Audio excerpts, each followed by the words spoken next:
Colombia decide 2026. Faltan 27 días, 18 horas, 53 minutos y se siguen descontando los segundos para que se abran las urnas el próximo 8 de marzo, cuando decidiremos en manos de quiénes quedará el Congreso de la República y quiénes serán los candidatos presidenciales en las consultas interpartidistas.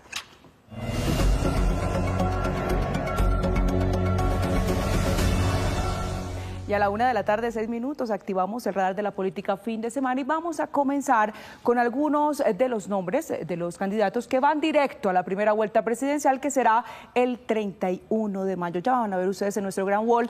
Así va quedando el mapa de aspirantes que buscan aparecer en la tarjeta electoral. De ellos, ojo a esto, la única que ha inscrito su nombre ante la registraduría es Clara López por el partido Esperanza Democrática, a quien, como ven, resaltamos de verde, ahí lo pueden ver ustedes en la pantalla. Su fórmula vicepresidencial es María Consuelo del Río Mantilla. Ahora, un dato que no pueden perder de vista las diferentes campañas, la fecha límite para las inscripciones, que es el 13 de marzo.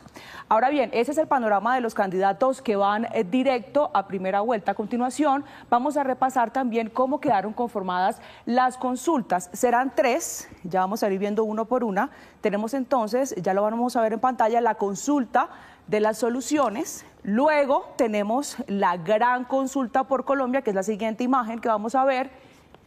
Y también tenemos la del Frente por la Vida, son las 3, pero todas 3 van a estar en una sola tarjeta electoral, que es la que estamos viendo aquí en nuestro touch, en pantalla. Pero también tenemos que tener mucho cuidado que no todo está definido hasta el momento. En este escenario siguen los cálculos y las movidas, esto con relación a sus posibles resultados, que mantienen por supuesto la expectativa al rojo vivo. Y a la 1:08 p.m, miren, ya vamos a tener un análisis de fondo de lo que está en juego, pero antes vamos a revisar cómo ha sido precisamente la participación ciudadana en las más recientes consultas que han definido candidaturas presidenciales. ¿Cómo impactarán esos mecanismos en la contienda de mayo? Aquí el recuento. Con el paso de los años, las consultas interpartidistas en Colombia han adquirido mayor protagonismo para la definición de candidatos en la carrera por la presidencia. En 2018, donde se alcanzaron 9.670.000 votos, los ganadores de las dos coaliciones que utilizaron este mecanismo fueron los que terminaron yendo a segunda vuelta y definiendo al presidente. En 2022, donde la cifra de votantes ascendió a 12.250.000, también uno de los ganadores de las consultas terminó llegando a la Casa de Nariño. Sin embargo, el panorama para los comicios de este año no se ve tan claro, sobre todo por la gran cantidad de aspirantes y que no todos acudieron a este mecanismo. Si hay algo que es muy difícil de anticipar en una elección es la participación, incluso por encuesta, y con mucho más razón la participación a una elección voluntaria como una consulta. Aquí tenemos 3 consultas sumadas, digamos, en un mismo tarjetón. Además, esa dificultad de interpretar las consultas, dicen los expertos, también está a la hora de medir su impacto para las siguientes elecciones. No anticipa bien lo que puede pasar después en la elección para el que gane la consulta, ¿no? Tenemos muchos ejemplos en el pasado de consultas que tuvieron un buen nivel de participación y el candidato tuvo incluso menos votos que en la consulta.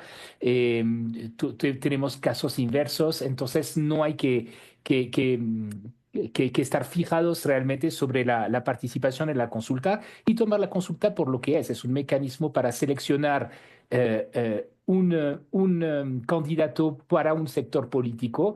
Va a tener un impacto necesariamente simplemente porque va a redefinir la oferta política. En todas esas encuestas hay también un número importantísimo de indecisos. Hay también muchísimas intenciones de votos que están dispersas entre muchos candidatos. En el papel, este mecanismo de las consultas lo que permitirá es que de 16 aspirantes queden solo 3, que van a sumar posteriormente a los otros candidatos que dieran presente en la primera vuelta el 31 de mayo.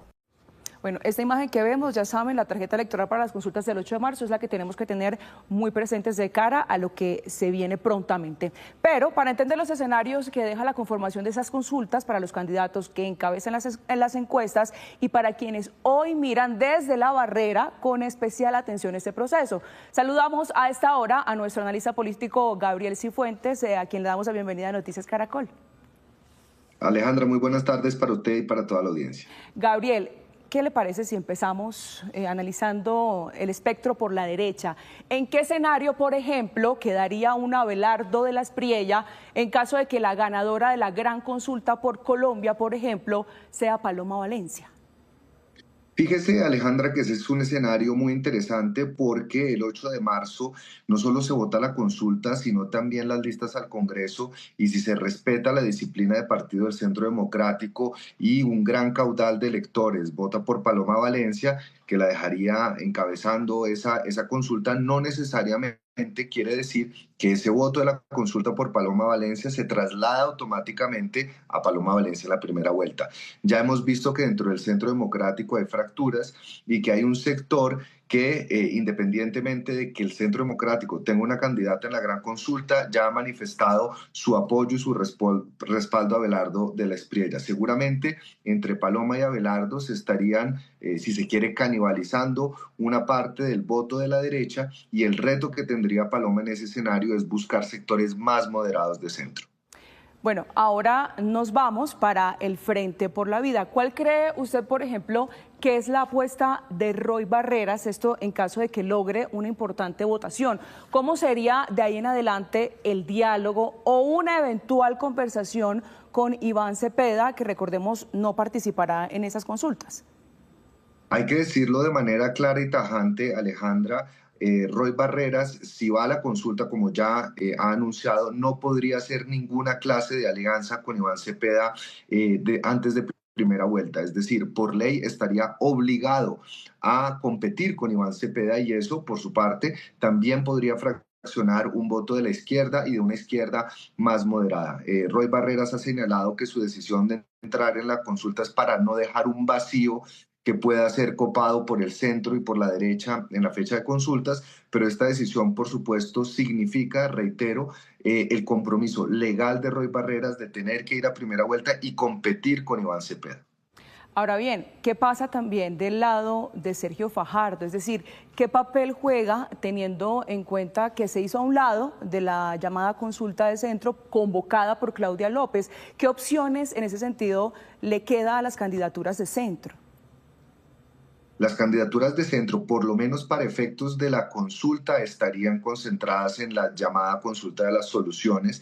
Sin embargo, quiero también señalar, Alejandra, que Sergio Fajardo desde el día 1 de su campaña señaló que no estaba convencido de las consultas, sobre todo teniendo la experiencia de la Coalición de la Esperanza del 2022, que si bien ganó, lo dejó por fuera, lo dejó como un candidato inviable de cara a la primera vuelta. Y aquí se configura, Alejandra, si se quiere, el fenómeno más interesante y distinto de lo que ha pasado en el 2022 y en el 2018, y es que los tres candidatos que, según las encuestas que se conocen, van punteando en la intención de voto, no participan de las consultas. Esto nos lleva a dos escenarios: o las consultas se vuelven consultas de papel porque no tienen a los tres candidatos más fuertes en el tarjetón, y por ende no hay, si se quiere, una motivación, un incentivo de los electores a participar, como sí sería el caso si ellos participaran, o por el contrario, las consultas se convierten en mecanismos para explorar tercerías. Ponga usted el ejemplo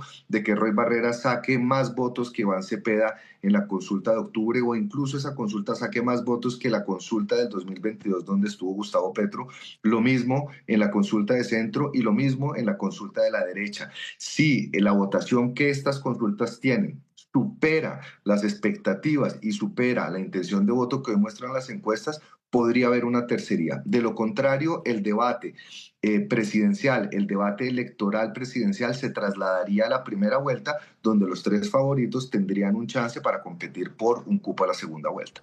Es el análisis a esta hora de Gabriel Cifuentes en medio de esta puja de cara a las consultas. A Gabriel, gracias nuevamente por esos minutos. Alejandra, a usted y a toda la audiencia, feliz tarde.